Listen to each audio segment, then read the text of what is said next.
Depuis la fin de la surmortalité, on subit la blague de la deuxième vague. Au début, ça a pu marcher un peu, mais au bout de 5 mois, je me demande comment ça peut encore fonctionner. Combien de temps faut-il à une population pour qu'elle arrête d'avoir la trouille quand on crie au loup? Visiblement plus que 5 mois. J'ai entendu dire qu'un institut annonçait une nouvelle vague au 1er novembre, et qu'à partir du 1er novembre, on aurait une hausse de la mortalité en France.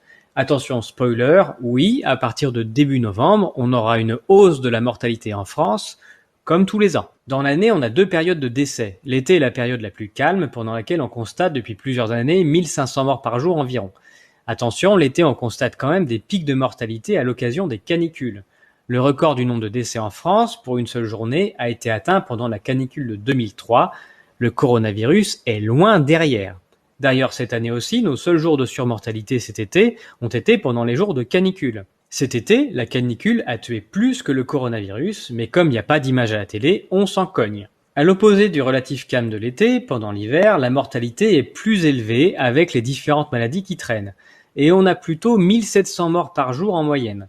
Selon les années, on a des bosses plus ou moins fortes selon quand arrive la grippe et son intensité. Mais pour passer de 1500 morts par jour en moyenne l'été à 1700 morts en moyenne l'hiver, ça veut dire qu'il y a un moment où ça monte. Ce moment, c'est tous les ans autour du 1er novembre. Donc quand on vous annoncera plus de décès à partir du 1er novembre, ne vous affolez pas, c'est pareil chaque année.